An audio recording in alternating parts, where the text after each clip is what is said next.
तो आप देखें, दुश्मनों से घिरा हुआ है इजराइल और इस वक्त 5 फ्रंट्स पर युद्ध लड़ता हुआ इजराइल नजर आ रहा है। इजराइल के ये 5 फ्रंट्स वॉर पूरी दुनिया के लिए चिंता का सबब बन गए हैं। Iran, Gaza, Yemen, Syria, Libya. Israel इस बार अपने सभी दुश्मनों को निपटाने की रणनीति पर काम करता हुआ नजर आ रहा है। इजराइल एक ही झटके में अपने दुश्मनों का सफाया करने में जुटा हुआ है। इजराइल के सबसे मजबूत दुश्मनों में नंबर 1 पर है ईरान। 6 महीनों के भीतर ईरान ने इजराइल के सरजमी पर दूसरी बार हमला बोला और अब इजराइल पलटवार के लिए तैयार है, बेताब है। मध्य पूर्व से जो संकेत मिल रहे हैं वो काफी भयावह हैं, खौफजदा करने वाले हैं। ईरान के बिल्कुल पास इजरायली फाइटर जेट लगातार उड़ान भर रहे हैं। इजराइल की हाइपरसोनिक मिसाइलें अलर्ट मोड पर हैं और आदेश का बस इंतजार है। इजरायली नेतृत्व में साफ कर दिया है कि वो इस बार बदला लेकर रहेगा और इस बार का हमला पिछली बार के हमले से कई गुना ज्यादा विध्वंसकारी होगा। और आप देखिए, सीधा इस वक्त रुख करेंगे हम लेबनान का। लेबनान सीरिया बॉर्डर पर इस वक्त हमारे संवाददाता जो कि वहां से जाबाज रिपोर्टिंग कर रहे हैं, सुमित चौधरी, और हमारे कैमरा पर्सन निशांत लगातार वहां से तस्वीरें भेज रहे हैं। सुमित, ये बताइए क्या हालात बनते हुए नजर आ रहे हैं, क्योंकि संकेत तो यह है कि वो कोई भी मूवमेंट हो सकता है जब इजराइल बहुत बड़ा पलटवार ईरान के ऊपर कर सकता है। देखिए बिल्कुल, क्योंकि कहा जा रहा है कि इजराइल का फोकस सिर्फ और सिर्फ इस समय 2 इंपॉर्टेंट जगहों पर है। उसका फोकस अब हमास की जगह ज़्यादा फोकस हिजबुल्लाह और दूसरा सबसे बड़ा फोकस हो चुका है ईरान के ऊपर। अगर आप देखें कि क्योंकि मैं आज सुबह लगातार सीरिया और लेबनान बॉर्डर पर रिपोर्ट कर रहा था, तब मैंने वहाँ पर देखा कि इजराइल ने जो मेन हाईवेज हैं, जो मेन चेक पोस्ट हैं, जहाँ से लगातार करीबन 10 दिनों के अंदर 5 लाख से ज़्यादा लेबनान के लोग सीरिया जा चुके हैं, पलायन कर चुके हैं, उसी हाईवे को टारगेट कर दिया, पूरी तरीके से बर्बाद कर दिया। अब वहां पर कोई गाड़ी नहीं लेकर जा सकता, कोई मूवमेंट नहीं हो सकती, पैदल जरूर लोग जा रहे हैं लेकिन कोई बड़ी रसद की मूवमेंट नहीं हो सकती। तो इजराइल का फोकस बिल्कुल क्लियर है करुणा। इजराइल अब ये चाहता है कि जो मूवमेंट है वो हिजबुल्लाह की रिस्ट्रिक्ट कर दी जाए, जो रसद साजो सामान ईरान की तरफ से मिलता था वाया सीरिया वो रोक दिया जाए। याद होगा कि इससे पहले भी इजराइल ने यह धमकी दी थी कि बेरूट के अंदर अगर ईरान का कोई भी एयरक्राफ्ट उतरा, कोई भी कमर्शियल कार्गो फ्लाइट उतरी तो हम उसको टारगेट करेंगे। हालांकि कल उनके विदेश मंत्री जरूर आए, लेकिन उससे पहले लगातार इजराइल का फोकस ये रहा है कि वो सीधे तौर पर कोई भी साजो सामान हिजबुल्लाह तक नहीं पहुंचने देना चाहता। ठीक है, अच्छा मुझे एक बात समझाइए सुमित, क्योंकि आपकी एक्सक्लूसिव रिपोर्ट हमने देखी जहां पर सीरिया में किस तरह से इजराइल ने हमलों को अंजाम दिया, जो हाईवे है उन्हें बर्बाद कर दिया गया है। तो क्या जो इजराइल का टारगेट, क्योंकि पहले हमास, इसके बाद लेबनान और अब सीरिया में जो विद्रोही गुट है वो बनते हुए नजर आ रहे हैं क्या? करना उनका पूरा टारगेट लेबनान नहीं है। लेबनान को आप मानिए कि south Lebanon, north Lebanon, Beirut के आसपास के इलाके, उनका फोकस है साउथ लेबनान के साथ साथ बेरूट के आसपास जो धाइया इलाका है, जिसे आप एपीसेंटर कहते हैं, जिसे लगातार कमांड एंड कंट्रोल सेंटर कहते हैं हिजबुल्लाह के, जहां सारे बड़े कमांडर्स रहते हैं, वो है उसका मेन टारगेट। और अगर आप चीज में जाने से पहले सबसे पहले जो पास के खतरे हैं, जो निश्चित तौर पर आप कह सकते हैं कि उसके बिल्कुल नेबरहुड के अंदर हैं, उनको सबसे पहले हैंडल करना चाहता है इजराइल, क्योंकि उसको पता है कि अगर वो लॉन्ग ऑपरेशंस के लिए गया, जहां पर उसके फाइटर एयरक्राफ्ट मूव करेंगे, जहां पर उनके ड्रोन्स मूव करेंगे, जहां वो एयर स्ट्राइक्स कर सकेंगे, वो है ईरान, वो है हूती। तो अगर अपने बाकी के दुश्मनों तक जाना है तो निश्चित तौर पर अपने आसपास के दुश्मनों को सबसे पहले न्यूट्रलाइज करना पड़ेगा। इसलिए उसका फोकस इस समय ज्यादातर हिजबुल्लाह के ऊपर है, उनकी रसद पर है, उनके कमांड कंट्रोल सेंटर पर है। और अब ऐसा इजराइल कर भी रहा है। उसने पिछले 24 घंटे में दाहिया में करीबन सैकड़ों अटैक किए हैं। आज सुबह कई बार अटैक किए गए, उनके बड़े कमांडर्स को मार दिया गया, यहां तक कि जो उत्तराधिकारी बना था, जिसको हम कहते हैं कि हाशिम, जिसको हम सफीदुल्लाह, उसको भी मारे जाने का इजराइल दावा करता है। हालांकि हिजबुल्लाह ने उसको लेकर अभी कोई पुष्टि नहीं की है, लेकिन यह माना जा रहा है कि शायद इजराइल ने उसको भी मार गिराया है। यानी जहां कहीं पर भी हिजबुल्लाह की मूवमेंट हो रही है वहां पर बड़े हमलों को अंजाम दिया जा रहा है। और यही वजह है कि सीरिया में भी कुछ जो हमले हैं उन्हें अंजाम दिया गया है, जो तस्वीरें आपने हमको दिखाई भी थी। और इस बीच बने रहिए आप हमारे साथ सुमित, एक और बड़ी खबर का हम रुख कर रहे हैं। मध्य पूर्व में महायुद्ध का काउंटडाउन शुरू हो गया है, बड़े युद्ध की घंटी बज चुकी है। ईरान और इजराइल के बीच कभी भी आमने सामने की जंग शुरू हो सकती है, और अगर ऐसा हुआ तो पूरा मध्य पूर्व यानी मिडिल ईस्ट वॉर जोन में तब्दील हो जाएगा। यह जंग सिर्फ 2 देशों के बीच की जंग नहीं रह जाएगी, बल्कि दुनिया के और भी कई देशों को को इस युद्ध में कूदना पड़ेगा। इजराइल, लेबनान और ईरान में क्या हालात हैं, उसकी पल पल की रिपोर्ट्स हम आपको लगातार दिखा रहे हैं। वॉर जोन में टीवी9 की टीम मौजूद है। खतरे के बीच टीवी9 के संवाददाता सुमित चौधरी और हमारे वीडियो एडिटर निशांत रिपोर्टिंग कर रहे हैं और जंग से जुड़ी हर एक खबर, हर एक अपडेट सबसे पहले आप तक पहुंचा रहे हैं। और देखिए सुमित इस वक्त हमारे साथ जुड़े। सुमित, क्या रणनीति बनती हुई आपको नजर आ रही है, क्योंकि खबर यह है कि कभी भी हमला इस्राइल ईरान के ऊपर कर सकता है और उधर जो लेबनान में जो हिजबुल्लाह का गढ़ है लेबनान में, वहां पर लगातार हवाई हमलों को अंजाम दिया जा रहा है। क्या स्ट्रेटेजी आप देख पा रहे हैं वहां पर रहकर?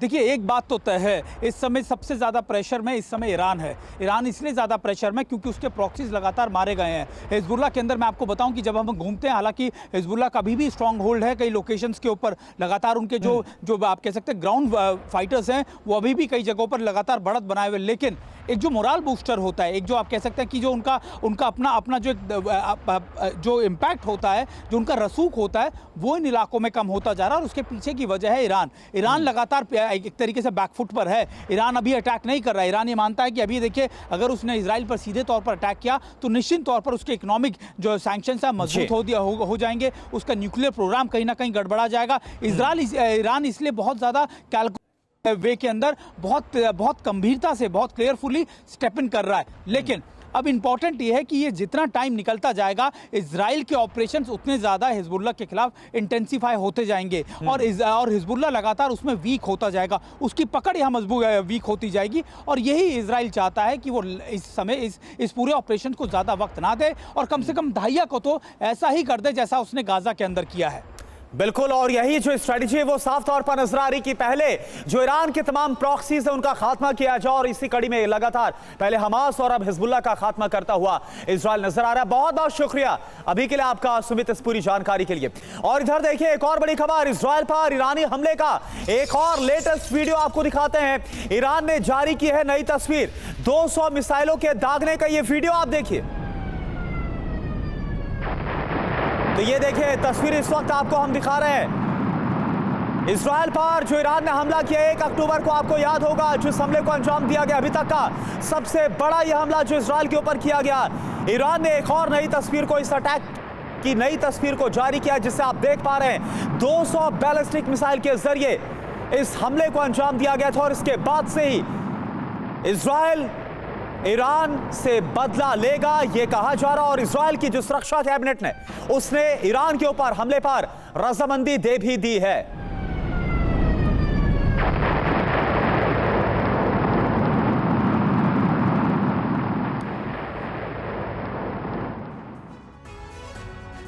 और एक और बड़ी खबर, इजरायली डिफेंस फोर्स की ग्राउंड फोर्स टनल तबाह करने में जुटी हुई है।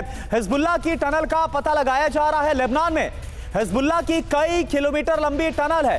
टनल से निकलकर हिजबुल्लाह के लड़ाके आईडीएफ को निशाना बना रहे हैं। तो ये चुनौती जिस तरह से गाजा में सामना करना पड़ा, वैसा ही सामना इस चुनौती का करना पड़ रहा है दक्षिणी लेबनान में भी, जो कि हिजबुल्लाह का एक बड़ा मजबूत गढ़ है। और यहां पर कई किलोमीटर की सुरंगें तैयार की गई है, टनल्स बनाए गए। जिस तरह से गाजा में हमास ने बना रखी है, यहीं से, इन्हीं टनल से जो हिजबुल्लाह के लड़ाके हैं वो आईडीएफ के खिलाफ हमला बोल रहे हैं। वो आईडीएफ के जवान जो इस वक्त ग्राउंड ऑपरेशन को अंजाम दे रहे हैं दक्षिणी लेबनान में। और चलिए अब आपको एक हैरान करने वाली जानकारी देते हैं। हिजबुल्लाह की सुरंगों के निर्माण में किम जोंग का बड़ा हाथ है। जी हां, सही सुना आपने। उत्तर कोरिया ने हिजबुल्लाह का टनल नेटवर्क बनाने में बहुत बड़ी भूमिका अदा की है। डिटेल जानकारी ये देखिए आपके सामने। हिजबुल्लाह की सुरंग का किम जोंग कनेक्शन आप समझिए। हिजबुल्लाह का सुरंग नेटवर्क उत्तर कोरिया की मदद से बना हुआ है। सुरंगों का निर्माण ईरानी कंपनियों की मदद से किया गया है। ईरान की रेवोल्यूशनरी गार्ड से जुड़ी कंपनियां भी इसमें शामिल है जिन्होंने इन टनल्स का निर्माण करवाया है। उत्तर कोरिया ने हिजबुल्लाह की लॉजिस्टिक सपोर्ट भी दिया है। यह जानकारी सामने आ रही है सुरंगों के निर्माण में। हिजबुल्लाह का टनल नेटवर्क हमास से भी बड़ा है, यानी चुनौती बड़ी है जो चुनौती गाजा में थी। हिजबुल्लाह ने 2006 में इजराइल से युद्ध के बाद टनल बनाने का काम शुरू किया। Alma research and education centre से ये जो इंफॉर्मेशन है वो हासिल हुई है। और देखिए आप, हिजबुल्लाह के टनल में आखिर क्या है ये जानना और समझना भी आपके लिए बहुत ज्यादा जरूरी है। सैन्य अड्डे का निर्माण बाकायदा किया गया है हिजबुल्लाह की तरफ से, और इसके अलावा कमांड एंड कंट्रोल सेंटर यहां पर बनाए गए। तो यह अपने आप में बहुत बड़ी चुनौती है कि पहले इन टनल्स को ढूंढना और फिर उसको तबाह करना। हथियार डिपो तैयार किए गए, अंडरग्राउंड हथियार छुपा कर रखे गए। इसके साथ साथ फील्ड क्लिनिक्स भी बनाए गए हैं। मिसाइल दागने के लिए शाफ्ट्स तैयार की गई जो कि अंडरग्राउंड ही जिन्हें लॉन्च कर दिया जाता और उसके बाद इजराइल पर यह कहर बरपाती है। और साथ ही साथ बिजली और वेंटिलेशन का भी पूरा इंतजाम इन टनल्स में किया गया। और देखिए हमारे साथ खास मेहमान जुड़े हुए major general AK Siwach sir हमारे साथ जुड़े हुए हैं डिफेंस एक्सपर्ट के तौर पर। AK सिवाज सर, जो चुनौती गाजा में नजर आ रही थी उससे बड़ी चुनौती ऐसा लग रहा है ग्राउंड ऑपरेशन में IDF को लेबनान में यह चुनौती है जिसका सामना करना पड़ेगा, क्योंकि जिस टनल का हम जिक्र कर रहे हैं वो और भी ज्यादा बड़ी है जो कि हमने देखा था कि गाजा में हमास ने तैयार कर रखी थी। हाँ बिल्कुल, देखो करुणा यही नहीं कि अगर आप हिजबुल्लाह की मिलिट्री कैपेबिलिटी देखें तो वो हमास से 3 से 4 गुना है। और जो हिजबुल्लाह एक प्रकार से शिया मिलिशिया है, जबकि हमास एक सुन्नी मिलिशिया था। शिया मिलिशिया होने के कारण वो ईरान से बहुत नजदीक है, और ये सच्चाई है कि उसके पास 1.5 लाख के करीब रॉकेट और मिसाइल हैं, 1 लाख के करीब लड़ाकू हैं, आर्मर्ड ब्रिगेड है, और जो टनल्स का उन्होंने डिफेंस बनाई है वो काबिल तारीफ है, वो काफ़ी अच्छी है। वो मैं ये कहूँगा 40 to 50% बेटर है जो कि हमास ने बनाई थी गाजा पट्टी में। और ये भी सच्चाई है कि जो हिजबुल्लाह है उसकी जो ये टनल्स हैं इसके अंदर कुछ एक खसूसियत है कि इनको बाहर निकलने की जरूरत नहीं। अगर इनको मिसाइल रॉकेट भी फायर करना है तो ये अंदर से ही इनके पास जगह बनी हुई है, वहीं से ये फायर कर देते हैं। तो मुझे लगता है कि इतना आसान नहीं होगा इजराइल के लिए हिजबुल्लाह को हराना, स्पेशली सदर्न लेबनान में। ये लड़ाई बहुत ज्यादा जबरदस्त चलेगी। और ये भी समझना चाहिए 2006 में जो लड़ाई हुई थी उसमें स्टेलमेट हुआ था, उसके बाद हिजबुल्लाह ने अपनी ठीक है सिवाज सर, यानी कि जिस तरह से टनल का नेटवर्क गाजा में तैयार किया गया उससे ज्यादा ये पेचीदा और चुनौतीपूर्ण साबित होने वाला है जो कुछ देखने को मिल रहा है लेबनान के अंदर। आपके पास आऊंगा, एक और बड़ी खबर। कुछ देर पहले लेबनान में इजराइल का एक और फिर से बड़ा हमला हुआ है। दक्षिणी लेबनान में इजरायली डिफेंस फोर्स की तरफ से हवाई हमले को अंजाम दिया गया। ये देखिए आप तस्वीरें, हिजबुल्लाह के कमांड एंड कंट्रोल सेंटर को टारगेट पर लिया गया। IDF के स्ट्राइक में कई इमारतें तबाह हुई है। तो इस वक्त पूरा फोकस IDF का दक्षिणी लेबनान में नजर आ रहा है। जहां पर हमला हुआ वहां से सुमित चौधरी की एक्सक्लूसिव रिपोर्ट आपको अब दिखा रहे हैं, देखिए आप। और इस समय हम यहाँ एक बार फिर से मौजूद हैं, और अगर आप देखें कि यहाँ पर बड़े एयर स्ट्राइक किए गए हैं, धुआं आप देख सकते हैं। यहाँ पर अगर आप देखें एक्सप्लोजिव, मैं आपको बताना चाहूँगा जो एक्सप्लोजिव की गंध होती है वो आप सूंघ सकते हैं। और अगर आप ये जो अटैक हैं ये अभी इनिशिएट किए गए हैं। अगर आप देखें, मेरे कैमरा पर्सन निशांत आपको दिखाने की कोशिश कर रहे हैं कि आखिरकार इस समय, ओह ये देखिए, अगर आप इधर देखें यहाँ पर भी बड़ी एयर स्ट्राइक्स की गई हैं। और ख़ास बात ये कि इस इलाके में सिर्फ और सिर्फ आपको अब धुआं नज़र आएगा। पूरे कंपाउंड को खाली कर दिया गया। ये साउथ लेबनान का वो इलाका है जो इस समय अटैक्स की जद में है। और अगर आप देखें कि यहाँ पर बड़े अटैक्स को अंजाम दिया गया है। और अभी अगर मैं आपको दिखाने की कोशिश कर रहा हूँ कि हमको बोला गया है कि निशांत आराम से।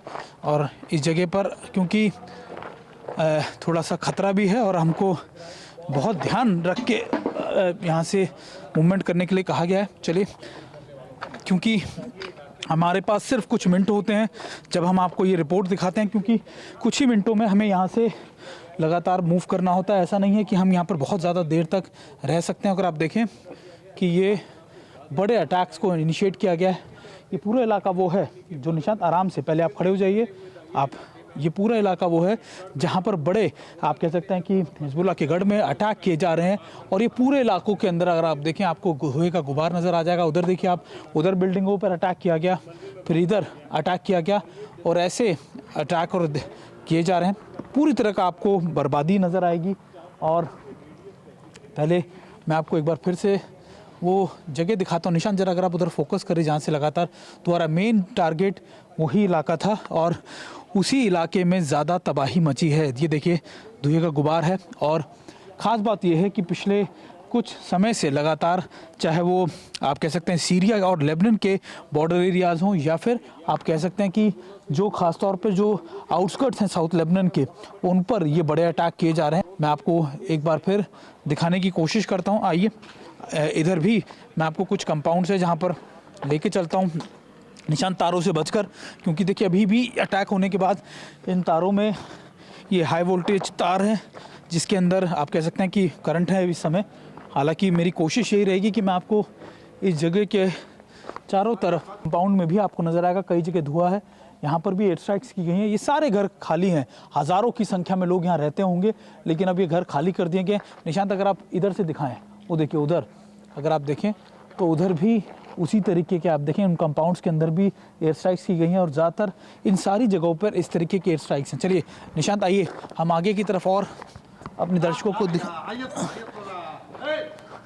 और हम ज़्यादा आगे नहीं जाएंगे, लेकिन ये ज़रूर है कि हम आपको थोड़ा बहुत जितना हमें इस इलाके में जाने की इजाज़त है हम वहाँ पर आपको दिखाने की कोशिश करते हैं। देखिए और ये पूरी की पूरी इमारत को आप देखिए अभी एयर स्ट्राइक करके गिरा दिया गया है, बर्बाद कर दिया गया। पूरी इमारत ढह चुकी है, बर्बादी यहाँ पर है और इस तरीके की ये तबाही के मंजर आपको हर जगह नज़र आ जाएंगे।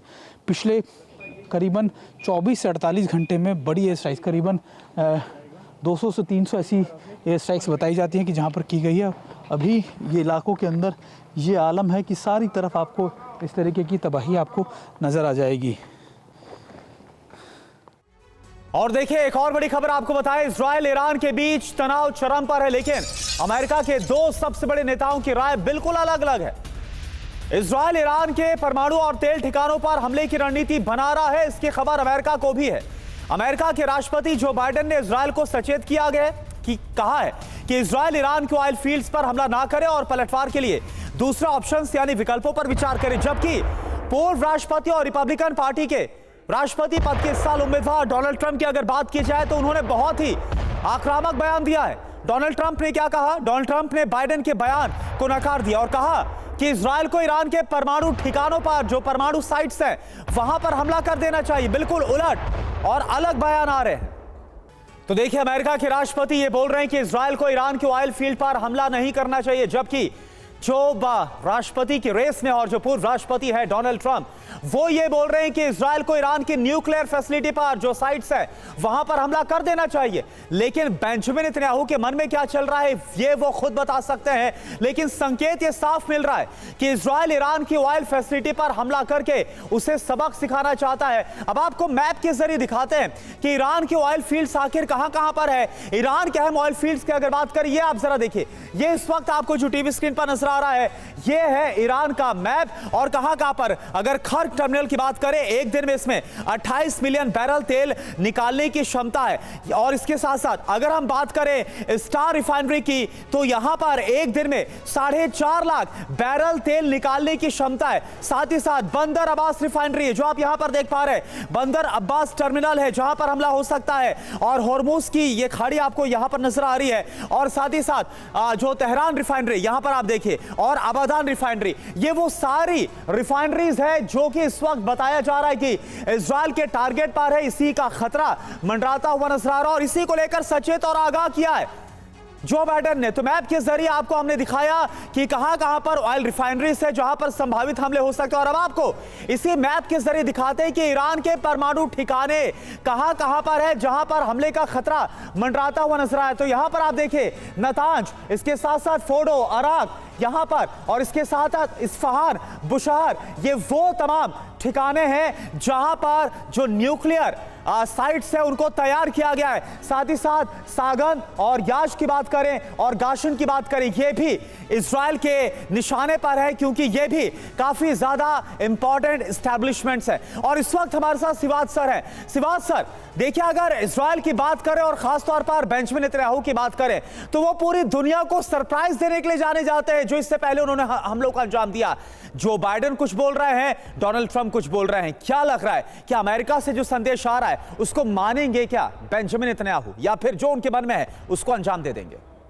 हाँ देखो करुणा, सच्चाई यह है कि इजराइल जो भी वार करेगा, पुख्ता करेगा, ऐसा करेगा जिससे से ज्यादा नुकसान ईरान को हो और ईरान को सरप्राइज दे। तो इसलिए एक तो जल्दबाजी नहीं करेगा। उसके पास तीन बड़े मेन ऑप्शन है। एक तो न्यूक्लियर फैसिलिटीज को बर्बाद करना, एक उसकी जो एनर्जी सेक्टर है, ऑयल और गैस को बर्बाद करना, और तीसरा है जो कि बड़े लीडर्स और हेडक्वार्टरों को बदनाम करना। अब बात आती है कि न्यूक्लियर फैसिलिटी, क्या न्यूक्लियर फैसिलिटी को एक डिस्ट्रॉय करना इतना आसान है? दो तीन बातें हैं इसके अंदर। एक तो ईरान ने अपनी न्यूक्लियर फैसिलिटी बहुत जगह फैला दी है। दूसरा, वो अंडरग्राउंड है, करीब करीब 2 से 3 किलोमीटर, तो उनको पेनिट्रेट करना बड़ा मुश्किल होगा। सबसे पहले बेंजामिन नेतन्याहू चाहेंगे, अगर आप उनकी बात समझें, तो कि न्यूक्लियर फैसिलिटी पे हमला हो, मगर क्या ये सक्सेस होगा, इसकी बड़ी चिंता उनको। जो दूसरा बड़ा टारगेट होगा वो होगा एक ऑयल सेक्टर का, ऑयल फैसिलिटी का। मगर ये सच्चाई है कि ऑयल अगर फैसिलिटी लगता है तो ईरान पे काफी नुकसान होगा। उसकी इकोनॉमी पहले ही अच्छा नहीं कर रही और इसका इम्पैक्ट वर्ल्ड में भी होगा। और तीसरा, जो इस प्रकार से कम्युनिकेशन सिस्टम और लीडरशिप को खत्म करना है, वो मुझे लगता है ज्यादा आसान है। मगर सबसे पहले अगर पॉसिबल है तो वो न्यूक्लियर फैसिलिटी की तरफ जाएंगे, फिर जाएंगे ऑयल सेक्टर में, क्योंकि मोसाद जो है वो इन्फिल्ट्रेट कर चुका है इंटेलिजेंस एजेंसी ईरान की में। तभी तो वो हसन नसरुल्लाह को मार पाया, किसी तरह के इस्माइल हानिया को मार पाया। जिस प्रकार से अभी सफुद्दीन बनाए थे रिप्लेसमेंट हसन नसरुल्लाह, उसको भी मार दिया सुनने में आया। तो मुझे लगता है कि सोच समझ के जाएगा। इजराइल अमेरिका की नहीं मानने वाला, इजराइल वो करेगा जो उसके नेशनल इंटरेस्ट में है, उसका वार पुख्ता होगा। ये बहुत बड़ी बात आप बोल रहे हैं कि इजराइल इसलिए जाना भी चाहता है। इससे पहले भी इसी तरह से उसने हमलों को अंजाम दिया, फिर चाहे वो गाजा रहा हो या फिर इसके अलावा बेरूत में जिस तरह से हमले हुए, और अब ईरान पर हमलों को लेकर भी यही आशंका जाहिर की जा रही है। बहुत बहुत शुक्रिया आपका सिवाज सर हमसे जुड़ने के लिए और बात करने के लिए। और अब खबर हरियाणा विधानसभा चुनाव की करते हैं, क्योंकि आज मतदान हो रहा है हरियाणा में। दोपहर 1 बजे तक की अगर बात की जाए तो 40.10 मतदान हुआ है अभी तक। राज्य की सभी 90 सीटों पर मतदान जारी है। 2 करोड़ से ज्यादा मतदाता अपने मताधिकार का इस्तेमाल कर रहे हैं। और ये देखिए तस्वीर भी हम आपको दिखा रहे हैं हरियाणा के पूर्व सीएम भूपेंद्र सिंह हुड्डा, जो आपको नजर आ रहे हैं, जिन्होंने अपने वोट कास्ट किया। और इसी तरह से तमाम जो कांग्रेस और बीजेपी के दिग्गज और तमाम दूसरे दलों के दिग्गज नेता हैं, वो सभी, सावित्री जिंदल, ये देखिए आपको तस्वीरें में नजर आ रही हैं, जिन्होंने अपना वोट कास्ट किया। इस बार इंडिपेंडेंट वो बात चुनाव में उतरी हुई है। और इस तरह से केंद्रीय मंत्री मनोहर लाल खट्टर की बात करें, और साथ साथ उन्होंने बतौर सीएम हरियाणा की कमान भी संभाली है। उन्होंने किस तरह से अपने वोट का इस्तेमाल किया करनाल में, ये तमाम जो तस्वीरें हैं वो इस वक्त आपके सामने है। तो हरियाणा की सभी 90 सीटों पर मतदान जारी है। दोपहर 1 बजे तक अगर बात करें तो 40% से ज्यादा मतदान हुआ है।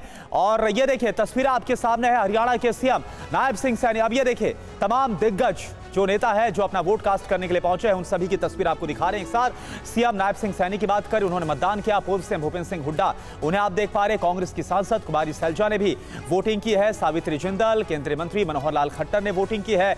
अजय सिंह चौटाला को आप देख पा रहे हैं, किरण चौधरी, दुष्यंत चौटाला, नवीन जिंदल, योगेश्वर दत्त, बबीता फोगाट और मनु भाकर के मतदान के वक्त की जो तस्वीरें हैं वो इस वक्त हम आपको दिखा रहे हैं। और वहीं आईएनएलडी के नेता अभय चौटाला ने टीवी9 से खास बातचीत की और इस बातचीत में कहा कि उनकी पार्टी हरियाणा में सरकार बनाएगी। चौटाला ने बीजेपी और कांग्रेस पर धोखा देने का आरोप लगाया और कहा कि बीजेपी इस बार सत्ता से बेदखल हो जाएगी। ये बदलाव है और बड़ा बदलाव आएगा। हम सरकार बनाएंगे, सरकार बनेगी। लेकिन सर, कांग्रेस किस आधार पे दावा कर रही है कि लड़ाई सिर्फ बीजेपी और कांग्रेस के बीच में है? वो कह रहे हैं कि क्षेत्रीय दलों को वोट ना दें। राहुल गांधी भी आए थे, उन्होंने कहा कि छोटे दल जो हैं वो बीजेपी के कंट्रोल में हैं, इनको वोट ना दें, वोट खराब ना करें। हम क्षेत्रीय दल नहीं, रीजनल पार्टी नहीं है, हम तो ओरिजिनल पार्टी है। क्षेत्रीय दल तो ये हैं जो झूठ बोलते हैं सारा दिन। अगर राहुल गांधी झूठ ना बोलता, अगर राहुल गांधी किए हुए प्रॉमिस पूरे करता, राजस्थान के लोगों में से किए थे, छत्तीसगढ़ में किए थे और उसके साथ साथ मध्य प्रदेश में किए थे। जब प्रॉमिस किए, सरकार थी इनकी, उस सरकार में वो प्रॉमिस पूरे नहीं किए। नहीं पूरे करने की वजह से सत्ता से बाहर हुए कि नहीं हुए। भाजपा भी उसी की राह पर चल रही है, इसलिए आज भी भाजपा सत्ता से बाहर हो रही है। सीएम साहब कह रहे हैं कि हम तो तीसरी बार आ रहे हैं, आप कह रहे हैं बीजेपी सत्ता से बाहर हो जाएगी, जो हालात हैं। ये तो आप पार्टी बना करके आप लड़के कह दो हम भी आ रहे हैं, कौन रोका है? तीसरी बार लोगों ने बनाना है। सीएम तो बेचारा चंद दिनों के लिए सीएम बन गया, बहुत है। इसके एक फीत तो लगी भी चीफ मिनिस्टर रह गया है। ये तो आज से एक्स लिखे ज़्यादा अच्छा लगेगा। अच्छा सर, नशे का मुद्दा आप उठाते रहे हैं, खासतौर पे सिरसा और आसपास के इलाके जो पंजाब से सटे हुए हैं। आपने कहा कि नशा यहाँ पर, आपको लगता है कि सरकार नशा ख़त्म करने में कामयाब रही है? आप तो कहते ही रहे नशे के खिलाफ आवाज़ उठाते रहे। भाजपा और कांग्रेस दोनों ने नशे को बढ़ावा दिया। इस नशे को कोई ख़त्म करेगा तो Indian national Lokdal party, Bahujan Samaj party करेगी। हमारी सरकार बनते अगले दिन ही हरियाणा से नशे के ऊपर पाबंदियाँ लग जाएगी। नशा दिखाई नहीं देगा, ना बेचने वाला मिलेगा, खाने वालों का अच्छे हॉस्पिटलों के अंदर इलाज करवाएंगे ताकि वो बच्चे जो इससे कहीं नशे की गिरफ्त में आए वो निकलें, वो अपने काम लगें। सर, बहुजन समाज पार्टी आपके साथ आई है, इससे कैसे स्थिति आप देखते हैं दलित वोट बैंक की? आईएनएलडी का अपना भी एक पारंपरिक वोट बैंक है, उस ऐसे में बहुजन समाज पार्टी के साथ आने से कितना आपको और हिम्मत और हौसला मिला है? मजदूर जो है उसको निर्माता कहते हो कि देश का निर्माण करने में मजदूर की सबसे बड़ी भूमिका है। किसान को अन्नदाता कहते हो कि किसान अगर इस देश का उत्पादन ना करता खाद्यान्न का तो फिर ये देश तो निर्भर करता दूसरे मुल्कों पे। हमें अन्नदाता कहा जाता है। देश की सीमाओं की जो पहरेदारी है वो हमारे बच्चे करते हैं, तो फिर राज में हिस्सा क्यों नहीं? फिर हमारा राज क्यों नहीं बने? हम 80% हैं, 20% लोग हमारे ऊपर राज करते हैं। अब मजदूर के भी किसान के दोनों के समझ में आ गई कि ये देश तुम्हारे से ही चलेगा और इसकी शुरुआत हरियाणा से होगी।